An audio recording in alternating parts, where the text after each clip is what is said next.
On a aussi un invité qui est le responsable du pôle aquatique de la Calinésie et qui est aussi sportif, qui est aussi entraîneur de triathlon, je crois savoir, à l'AS Libourne. Il s'agit de monsieur Jean-Marc Carati. Bonjour Jean-Marc. Bonjour. Bonjour et bienvenue. Est-ce qu'on vous vexe si on dit que ici la Calinésie c'est la piscine de Libourne?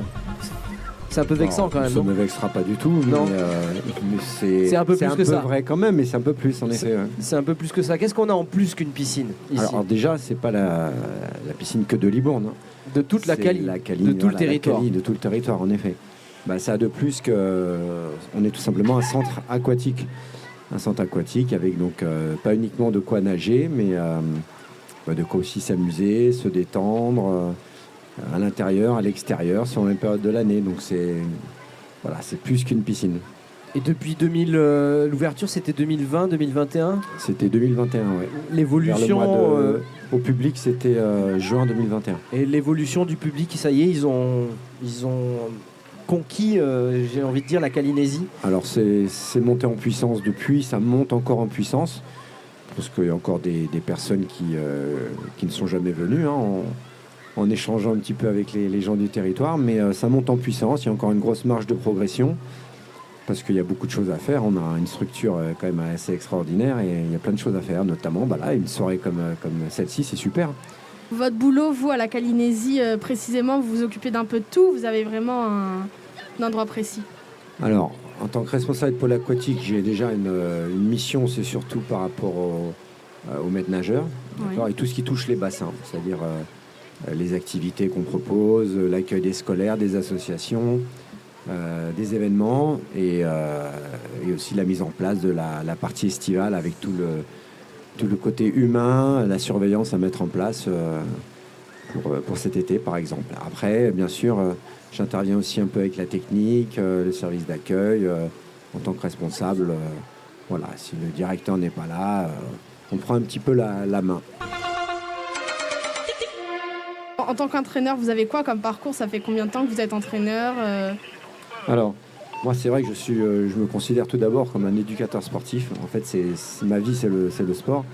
Donc, j'ai été à la fois enseignant d'éducation physique et sportive, éducateur sportif, entraîneur spécifique en football, athlétisme, natation et maintenant triathlon.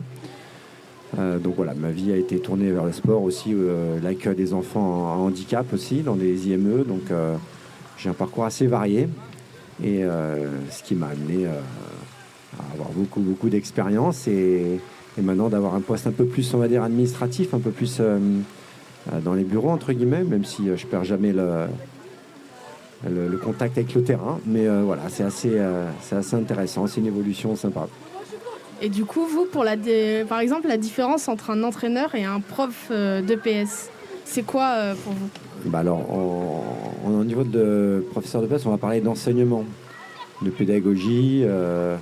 Quand on est entraîneur, on est plus dans la performance, donc on est plus dans la réalisation d'entraînement pour atteindre un objectif chronométré ou un résultat. Donc c'est pas tout à fait la même chose, c'est un peu plus précis, un peu plus poussé. On est plus dans la recherche de pointue des performances, on est moins dans l'apprentissage général que peut donner l'éducation physique et sportive, de faire découvrir plein de sports différents, plein d'activités sportives différentes. Donc bien sûr c'est lié. Quand on est enseignant, pédagogue, on peut aussi être entraîneur et inversement. Donc la différence elle est principalement dans l'aspect performance.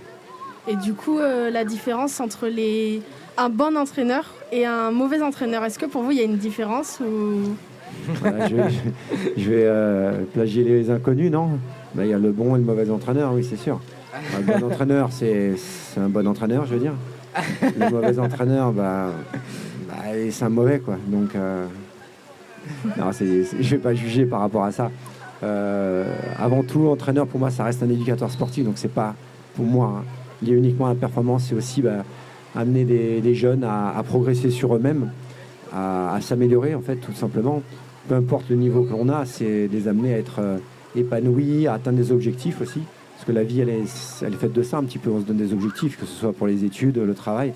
Si on a un objectif, c'est beaucoup plus intéressant pour y arriver. Et puis c'est valorisant. Donc, non, un bon entraîneur, ça doit être quelqu'un qui est assez complet, quelqu'un qui qui sait aussi parler à ses entraînés, aux personnes dont il s'occupe. C'est quelqu'un qui a une psychologie, qui veut mettre tout le monde dans un bon état, un bon état d'esprit et physique, donc c'est assez général, mais on va dire que le bon, ce serait ça.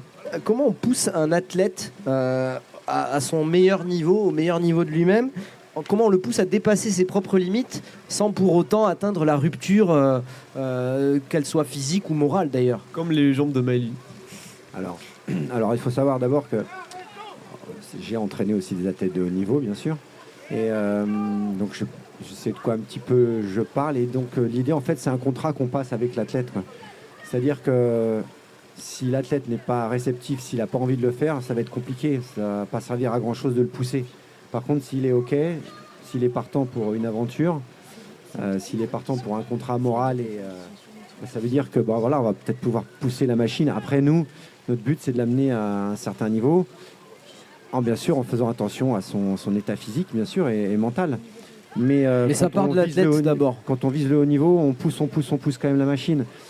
Voilà, faut être attentif à ce que ressent cette personne. Il faut aussi avoir une qualité d'échange pour qu'elle puisse vous dire où elle en est, si ça va. Et voilà, c'est beaucoup de SMS et de temps en dehors des entraînements à partager du temps ça, aussi. C'est sûr, on est un peu toujours disponible en fait. Ouais, vaut mieux bien s'entendre avec son entraîneur, je pense. Je pense que Chloé, tu seras d'accord aussi avec ça.